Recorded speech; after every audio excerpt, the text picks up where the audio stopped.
Semuanya sudah ada di dalam aturan Allah Subhanahu wa taala. Ini namanya faith. Sehingga kalau kita percaya, kalau kita yakin bahwa Allah lah Maha Pemberi rezeki, hidup kita itu ada di dalam genggaman Allah, harta kita itu ada di dalam tangan Allah, cuman belum dikasih semuanya kepada kita. Terus kenapa kita menjadi khawatir? Kenapa kok kita jadi galau? Kenapa kita galau soal rezeki? Kenapa kita galau untuk bisa memberi makan istri kita? Nanti saya kasih makan apa? Kenapa kita galau bahwa anak kita nggak bisa dikasih makan oleh menantu kita? Nanti dia ngasih makan apa buat anak saya? Kenapa kita galau tidak bisa memberi makan anak-anak kita? Kalau punya anak sekarang terus kita masih makan apa? Orang kita hidup juga susah. Ini karena kita kurang belief, kurang faith, kurang percaya kepada Allah Subhanahu wa taala. Padahal Allah mengatakan, jangankan manusia, dabbah, hewan yang lemah yang berjalan di atas perutnya saja, mereka 'alallahi rizquha, Allah menjamin rezekinya. Sehingga agak heran kalau ada mertua yang menolak lamaran seorang laki-laki yang baik hanya gara-gara pekerjaannya tidak berkenan di hati mertua ini. Ini mengherankan. Apa pekerjaannya? Pengusaha, Pak. Pengusaha yang gimana maksudnya ya? Jualan maksudnya. Oh, jualan di mana? Di pasar. Jualan apa? Jualan bawang misalnya ya. Wah, pengusaha bawang ya. Ada yang pengusaha minyak, jual minyak pom bensin yang sekarang itu, yang ada di gang-gang gitu kan. Ini namanya pengusaha minyak, saudagar minyak kayak di Timur Tengah. Kerjanya apa? Saudagar minyak, Pak. PD gitu ya. Wah, saudagar minyak. Di Dubai maksudnya? Enggak, di Cianjuang. Oh, kirain di Dubai. Nah, gara-gara itu akhirnya berubah pikiran. Duh, gimana ya anak saya nanti makannya? Apalagi sekarang biaya segalanya udah naik mahal, biaya rumah aja, ngontrak aja mahal, listrik juga dan segala macam. Kalau ini masih menjadi penghalang menikah, baik kita yang mau menikahi atau perempuan yang dinikahi atau orang tua yang anaknya akan dinikahkan, berarti kita kurang percaya dengan surat Hud ayat 6. 'Alallahi rizquha, Allah yang menjamin rezekinya. Sehingga kalau ada calon mertua yang nanya kayak gitu, seperti yang saya pernah bilang, kamu kerjanya apa? Berdoa, Pak. Hah? Maksudnya? Kan rezeki kita di tangan Allah, Pak. Jadi kalau saya mau makan, saya minta kepada Allah. Kalau istri saya lapar, saya minta kepada Allah. Wah, ini sebaik-baik pekerjaan adalah berdoa. Tuh. Pekerjaan berdoa. Soal ternyata dia kerjanya misalnya di perusahaan apa, ternyata dia pegawai negeri, ternyata dia pengusaha properti, itu mah nggak usah disebut walaupun punya, tapi bilang dulu kerjanya apa? Berdoa kepada Allah Subhanahu wa taala. Allah yang menjamin rezeki saya. Walaupun kita pengusaha properti, kalau Allah menahan rezeki kita, nggak ada yang bisa memberikan kepada kita sebutir beras pun. Ini namanya faith, beriman kepada Allah. Dan jangan pernah berpikir bahwa ada hal yang sulit bagi Allah. Kalau sesuatu itu sulit buat kita, belum tentu itu sulit buat Allah. Bukan belum tentu, pasti itu gak sulit buat Allah. Sampai para ulama menganalogikan tuh gini. Bagi Allah, memberi rezeki sebanyak apapun kepada semua hambanya, itu lebih ringan daripada seorang yang punya harta yang berlimpah ngasih uang hanya sekitar 1.000 rupiah. Ini misalnya nih, kita minta duit ke seorang laki-laki kaya raya, bahkan terkaya di Indonesia misalnya. Dia punya mall, dia punya hotel, dia punya perusahaan-perusahaan minyak, dia punya pulau bahkan, dia punya jalan tol, kaya banget. Mungkin penghasilan dia, profit dia dalam sebulan itu udah puluhan miliar atau bahkan ratusan miliar. Saking kayanya sampai udah nggak kehitung lagi lah saking banyaknya hartanya. Pajaknya aja mungkin berapa puluh tahun gaji kita. Itu pajak yang dia keluarin setiap tahun. Itu berpuluh-puluh tahun gaji kita. Orang kayak gitu, tiba-tiba kita datang minta, Pak, saya minta uang 1.000 rupiah. Kira-kira buat dia berat nggak tuh 1.000 rupiah? Berat. soalnya nggak ada uang receh. Nyari 1000-nya tuh berat. Kalau nyari 100.000 mungkin bisa, nyari 1000-nya itu susah. Artinya bagi dia 1.000 rupiah itu ringan banget, kayak nggak ngasih gitu, kayak nggak ada yang berkurang. 1.000 rupiah bagi dia sama sekali tidak mengurangi hartanya sama sekali. Jadi nggak, aduh berkurang uang saya 1.000 gara-gara diminta dia. Kan nggak mungkin ngomong gitu kan? Pak, saya minta uang 1.000 rupiah. 1.000 rupiah, oh buat apa? Nanya gitu buat apa? Saking beratnya ngeluarin uang 1.000, nggak mungkin. Saking ringannya, jadi 1.000 rupiah, ya udah, nih ambil aja. Itu juga kalau ada di saku dia, saking banyaknya harta. Maka Allah memberikan semua keinginan hambanya, langit bumi dikasih semuanya. Itu lebih gampang buat Allah, lebih ringan buat Allah daripada laki-laki kaya tadi ngasih cuma 1.000 rupiah. Kalau dalam bahasa hadis qudsi, seandainya kalian semuanya, baik jin ataupun manusia, hewan ataupun tumbuhan, yang awal dan yang akhir, dari Nabi Adam sampai hari kiamat berkumpul, lalu semua kalian berdoa kepada Allah Subhanahu wa taala, ya Rabbi, semuanya mengatakan ya Rabbi serentak tuh. Semuanya berdoa ya Allah, Ilahi, semuanya mengeluh kepada Allah, semuanya mengadu kepada Allah, semuanya curhat kepada Allah, semuanya ngomongin masalahnya kepada Allah dan meminta jalan keluar, meminta rezeki, meminta harta. Maka Allah Subhanahu wa taala memberikan semuanya sesuai dengan permintaan mereka.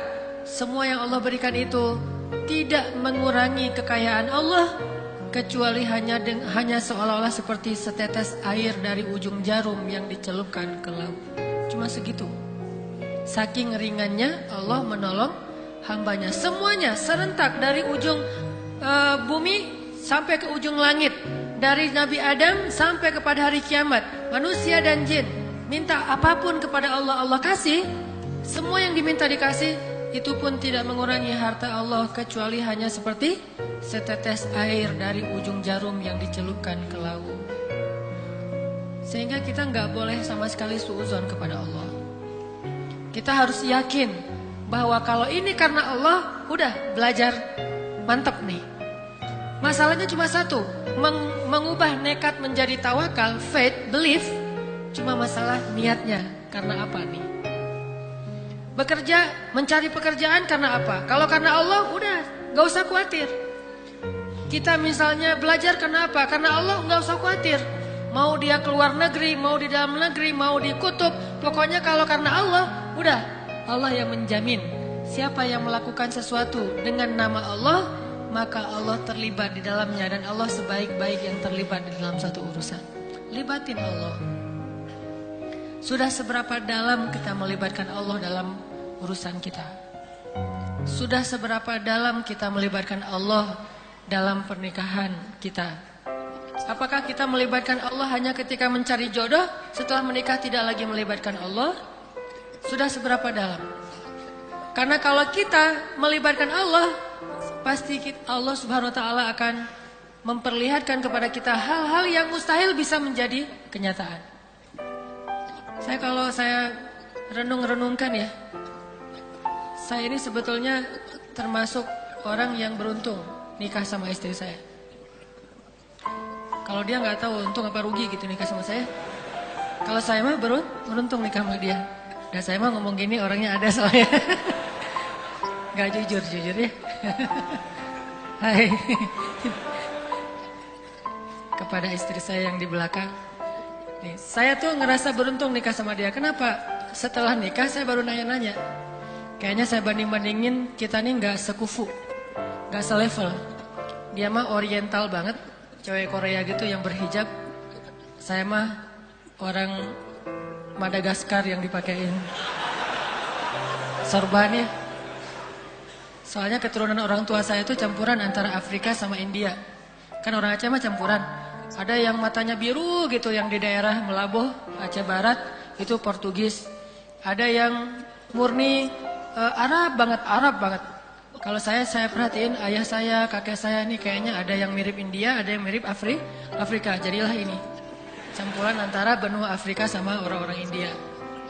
Hidungnya India, kulitnya agak-agak mirip Madagaskar.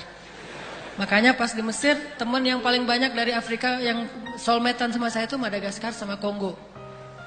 Dan namanya Triple H. Hanan, Harun, satu lagi lupa Soalnya mereka mah di Afrika nggak ada sosmed. Jadi saya nyari-nyari ngepoin yang namanya Harun mana? Harun Madagaskar. Nggak ada Harun Madagaskar. Harunnya macam-macam. Ada Harun Mesir gitu ya.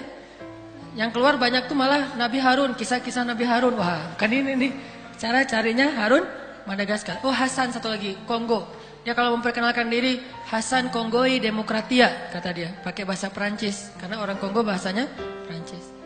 Artinya tadi saya membandingkan kayaknya nih, apa ya kelebihan saya kok dia kelepek-kelepek gitu sama saya. Kalau ngandalin fisik mah, dah gini, agak-agak eksotis. Maksudnya nggak putih. Ngandalin fisik enggak. Ada yang ketawanya ngenyak gini. Bahagia banget ya.